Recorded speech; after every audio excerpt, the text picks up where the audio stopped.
Got your book, Running Bear?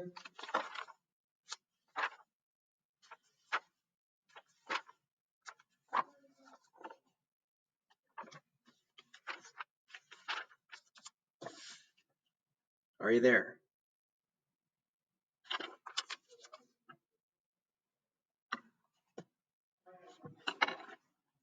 Okay, well, hope you're there. Hope you can hear us. Johnny, let's review the key terms we've covered so far. Okay, you can flip through the chapter with us. Okay. We're going to start with selective cutting and clear cutting. Go ahead and define both of those. 65, right? Page 66. Okay.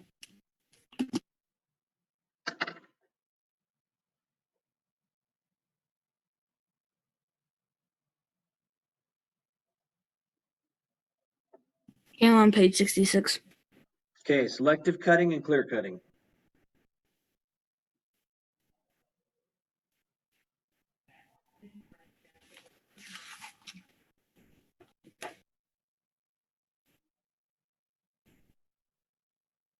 Just tell me what you remember about them. Okay.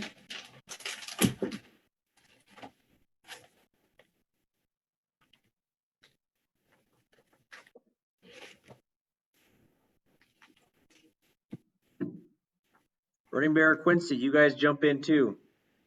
Selective cutting and clear cutting. Selective cutting means you only cut down some types of trees. Right. And clear cutting means you cut down all the trees. Good. Okay, let's move on. The next one is panel stock. You should have a pretty good grasp on that by now. That's the section you did Cornell notes on. So what is panel stock?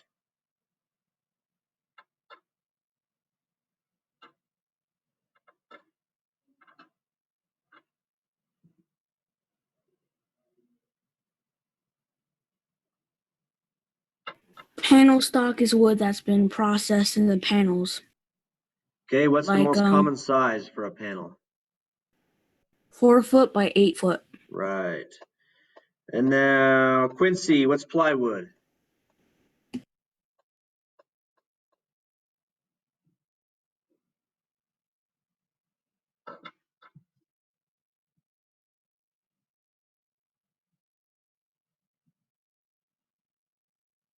Quincy, are you there?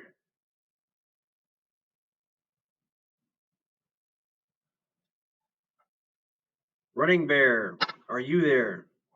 Yeah. Okay, Quincy, tell us what plywood is.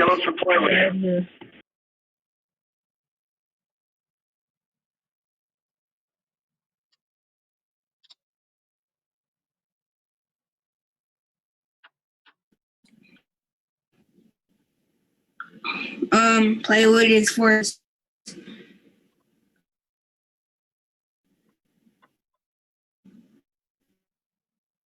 made by gluing layers of wood together. Yep. And it's actual wood, right?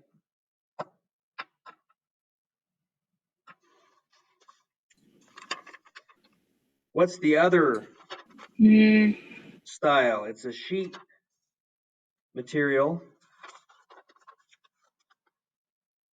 Something we talked about yesterday. Another key word that has to do with panels and sheets.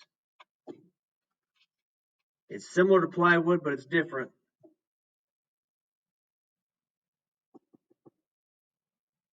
Page 70.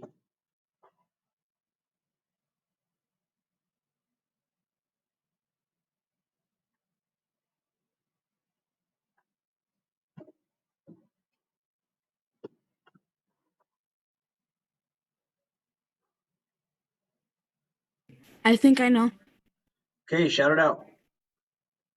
Engineered woods. Engineered woods, yes. And that would be made from sawdust or other stuff. Okay, Running Bear, what is a molding?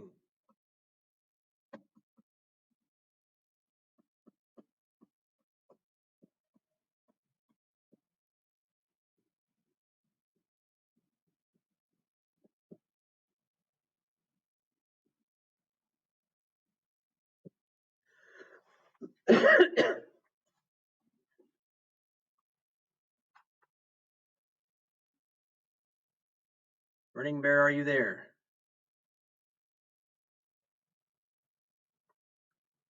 Yeah. Okay, what's molding?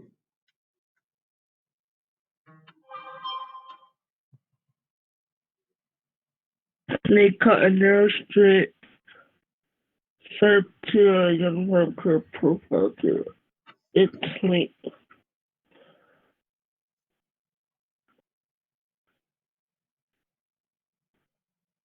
Like a trim piece, right? Yeah. Okay, James, what's the difference between hardwoods and softwoods? And give us an example of each one.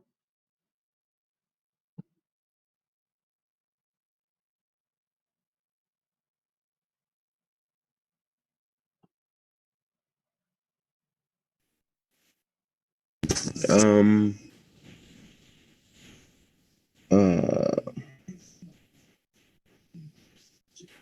Softwoods come from Coniferous.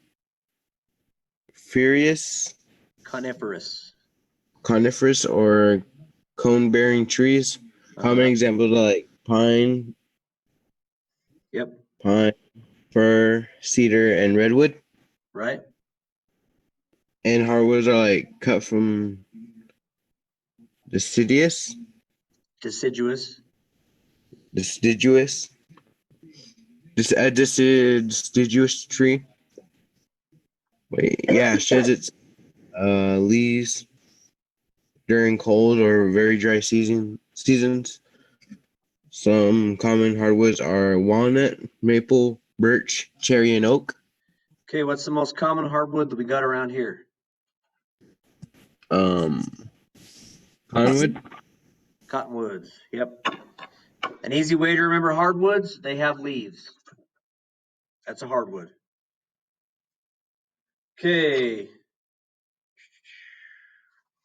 Now, page 70. Computer-aided drafting.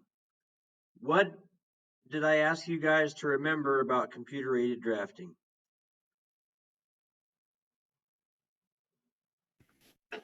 I think yesterday you told us to remember to call it CAD. Right? And then, real quick, within one or two words, what is it? Product drawing? I don't know. Yes. Anybody else? Quincy? James?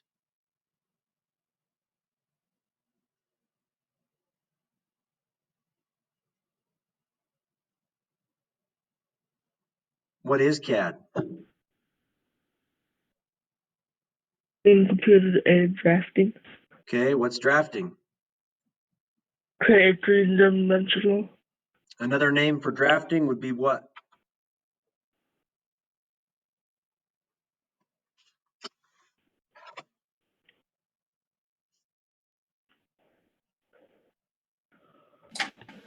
Drawing. Drawing. Computer-aided drawing. Okay, that's all I need you to remember about computer-aided drafting is that it's drawing is one thing, and two, what it stands for, CAD and computer-aided drafting. Okay, the next one on there, computer-aided manufacturing. What do you need to remember about that?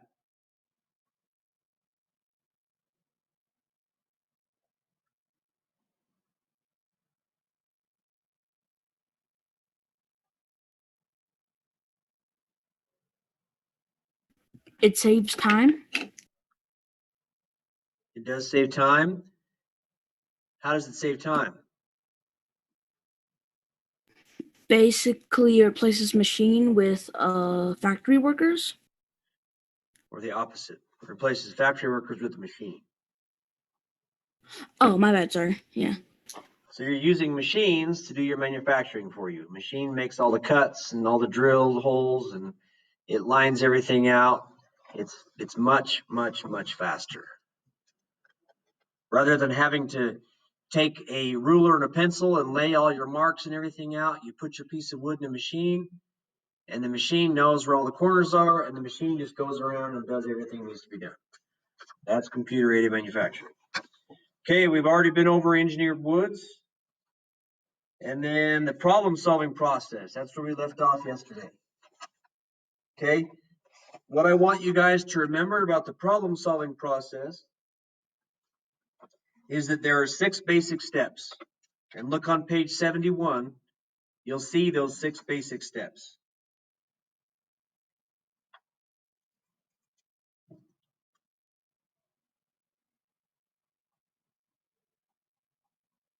So Johnny, read the first one. Okay. State the problem clearly. Able to identify the problem is often half the job of solving it. Right. State the problem clearly. Okay, Running Bear, number 2, please. Well, real quick, is it supposed to say being able to? Being Wait, able yeah, to. never mind. Yeah. Somebody write in your book. No, it's just I couldn't really tell.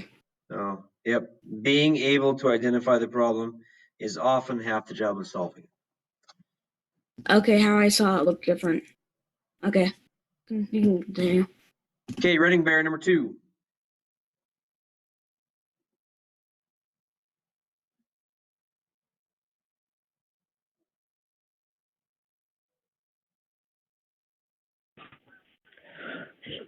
Collect information.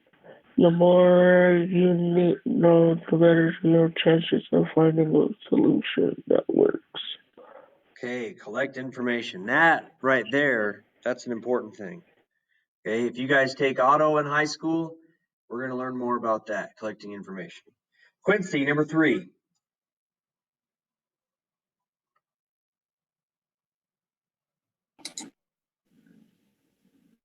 Develop possible solutions. Most problems have to propose several different ways and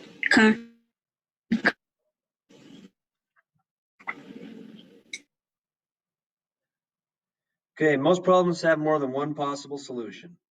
Propose several different ideas and consider them carefully. Okay, James, number 4.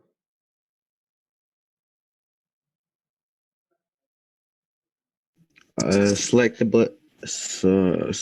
best solution. Wait, yeah. Look at the advantages and disadvantages of solutions you've developed. Then pick the one that seems the most workable. Good. I'll do number 5 and 6. Number 5 is implement the solution. Give it a try, but keep in mind that few solutions work perfectly the first time. Okay, number 6, evaluate your solution. Did it work as expected, and how can it be improved? So that's the problem-solving process. Okay, 6 basic steps. Here's what I want you to remember about your definition for problem-solving process. So if you, well, you should be writing this down so you can easily remember it tomorrow and the next day, and every other day. Okay, the problem-solving process is to solve problems, but it consists of 6 basic steps. So there you go. Problem solving process consists of 6 basic steps. And what is the problem solving process, I may ask you?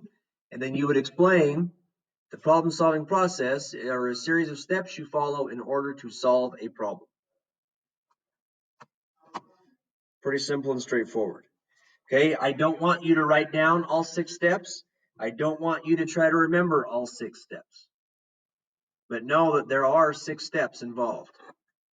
Okay? Sometimes it's you get stuck on one thing and spend a long time there. Like develop possible solutions. When they invented the light bulb, I don't remember how many tries it was, but it was hundreds or thousands of different tries that Thomas Edison gave before he finally came up with the one light bulb, the one design that worked. And that's still the design they're using today, the incandescent light bulb. Okay, but he tried and failed over and over and over again. But he did these exact steps right here. He stated the problem clearly. I need to have a light bulb. Boom. That was easy. Collect your information. So he really was doing number 2 and number 3 and 4. He kind of combined all of those steps into one. Okay, but the problem solving process involves 6 basic steps. And these are things that as you guys get older, as you start to gain lots of experience in not just wood projects, but in everything that you do, these steps kind of start to become automatic. And you don't think about them as being separate steps. They're things that just roll into each other. And they become automatic. Okay, we got one more. Page 72. What is our last one, Johnny?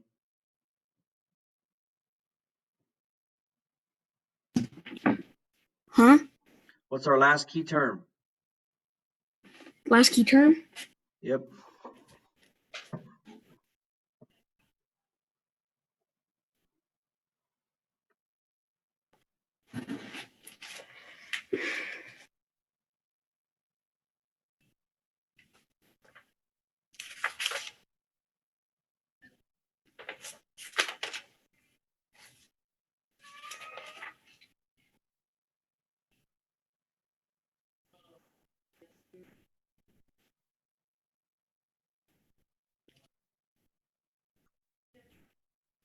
Anybody else tell me what the last key term is? Entrepreneurs. Entrepreneurs, good. You pronounced it correctly. Good job, James. Do you see it on page 72, Johnny? Oh, page 72. Okay. Did I say page 70? Probably told you the I wrong don't page. know. But we're on page 72. Yeah, career categories, entrepreneurs. There we go. And you even said it right, too. Quincy, can you say entrepreneurs?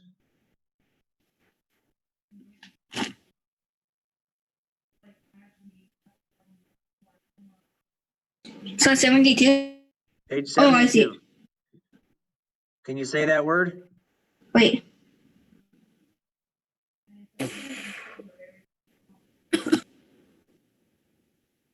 Wait, the one in the second paragraph? The The only bold word on the page. entry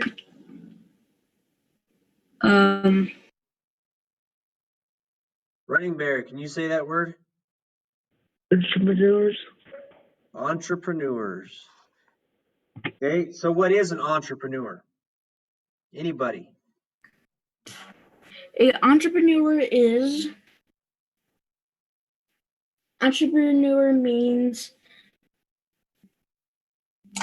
they own and wait, they are responsible for the I can't say that word.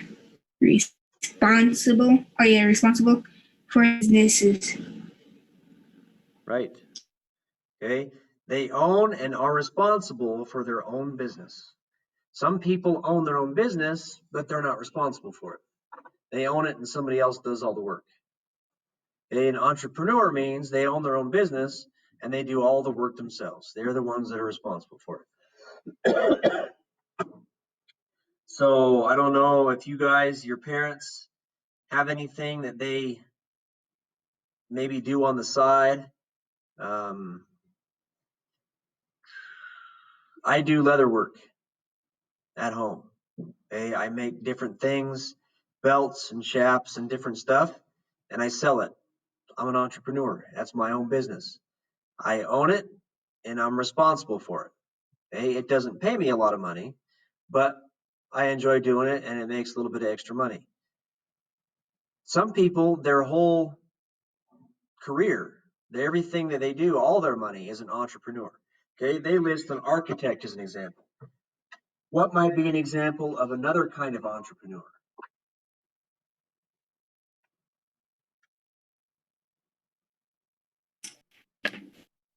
A architect?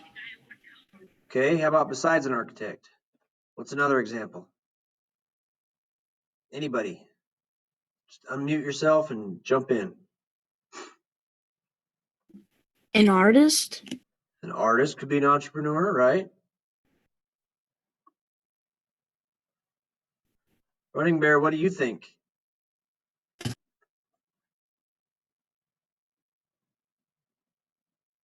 Are we still on 72?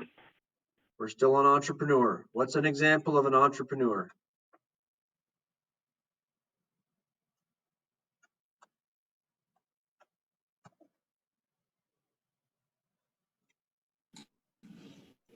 A person who makes cars. Makes cars. That could be. Probably not makes them, however. When you say somebody makes cars, I think of Fords and Chevys and Dodges and Porsches. Those are not entrepreneurs. Those are major corporations. They got lots and lots of owners, and they've got lots of employees.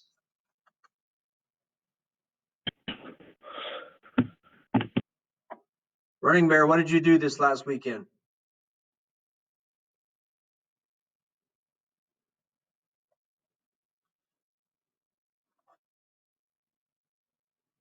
Nothing. How about the weekend before? Nothing. Nothing? Yep. You didn't do anything. Yep. Didn't I see you outside of Heinz When? last weekend? Oh, that little motorbike? Yeah, and you were with some people? Yeah. Started to go up, but it petered out. You what? It petered out. Okay, wasn't that your brother you were with? Eagle Eyes? And his dad? Yeah. And where were you guys going? Mountains. To do what? To get wood. And what'd you do with all that wood? I don't know. It didn't make it up. Do you keep all the wood that you cut? No, we deliver it. So you're selling it, right? Yeah. Would that be an example of an entrepreneur? Yeah. Yep. Own and responsible for your own business. An entrepreneur. An entrepreneur is what makes really the economy of the United States go. Are entrepreneurs, are small business owners. Okay, we've now been through all of these key terms. Let's go back through them. We're going to start with James. Would you guys turn your cameras on?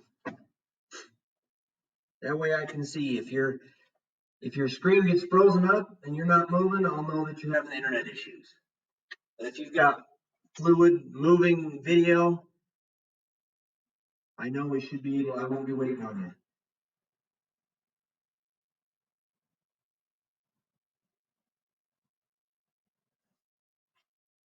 Quincy and James.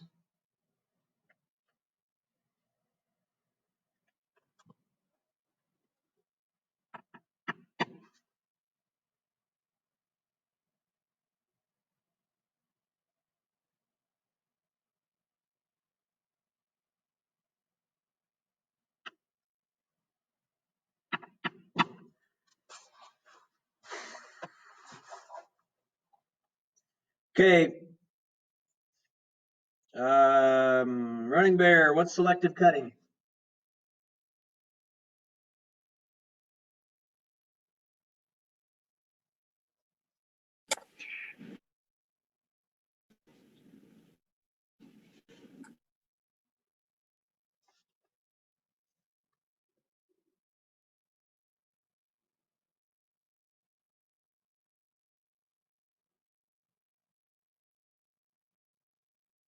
Running Bear, selective cutting. They only cut set trees. Right, they only cut certain trees. Johnny, what's clear cutting? Clear cutting's when you cut down all the trees. Good. Quincy, what's panel stock?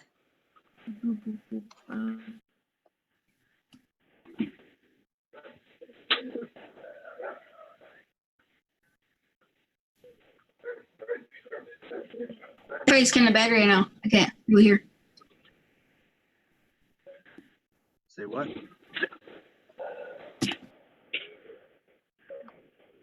My internet right now is it's like lagging. Okay, well, type it in the chat box. We'll come back to panel stock. James, what's plywood? Plywood is sawdust like into like a flat square, right? It's close. You're thinking of something else, though.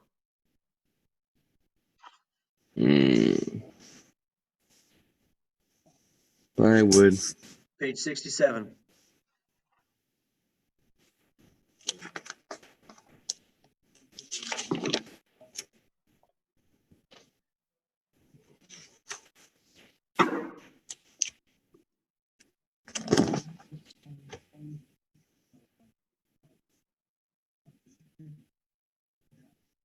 Oh, it's like layers of wood together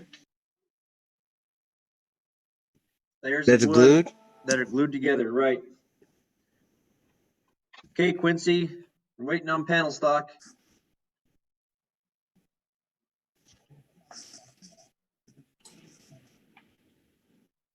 Panels been processed farther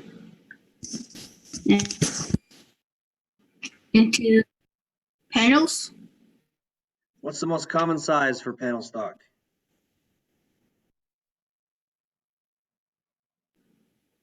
Eight feet. Say it again. 4 feet, Think- I think. I think you're saying 4 foot by 8 foot. Give me a thumbs up if that's right.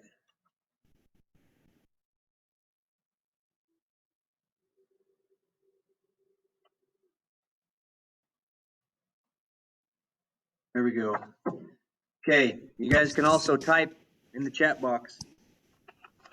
Okay, where are we at? Running Bear, molding.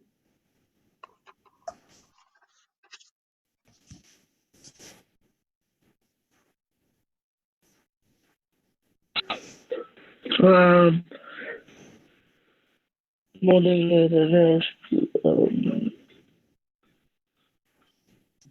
they make their own curve points.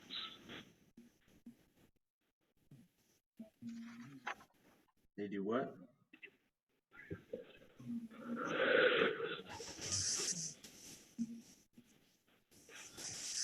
They make their own curve points. Curve points? Yeah. Okay, what does the book say molding is? They cut a narrow strip of wood to a uniform curve profile to length. Its length. Right, there's your definition. Molding is a narrow strip of wood shaped to a uniform curved profile throughout its length. Okay, Johnny, what are softwoods?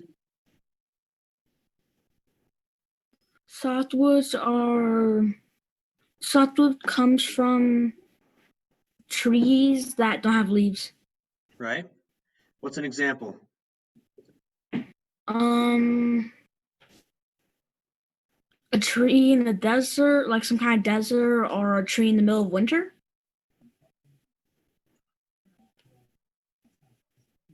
What's an example we have around here? Conwood. We're talking softwoods. Oh, Up in the mountains, Johnny, the most common tree up there. Evergreens. Yep. What's one example of an evergreen tree?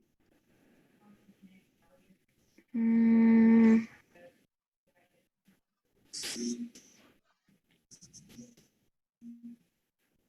I don't know.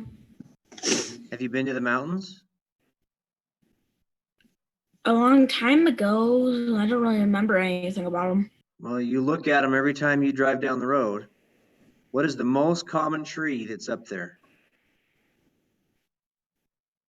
Not birch.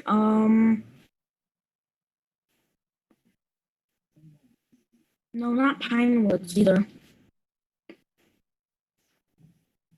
Lodgepole pine. Lodgepole. That's what it said. Lodgepole pine. A pine tree, Johnny. That's the most common type of tree up in those mountains. Is that a softwood? No, I don't think it would be since it has the pine cones that drop off it. Okay, let's go back and look at page 68.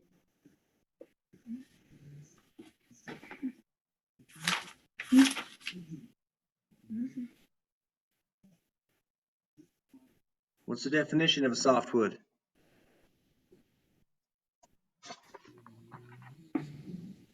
Oh, my bad. I was thinking of hardwoods as softwoods. I got them mixed up. My bad. Yeah, pine tree. A pine tree? Yeah, What's the definition of a pine tree? a pine tree. Or I should say a softwood. What's the definition of a softwood? Softwoods come from coniferous or cone-bearing trees. Coniferous or cone-bearing. Coniferous. That is a pine tree. Okay, that's it for today, guys. I'll see you Thursday. Bye. Okay. Bye. See you later. Bye.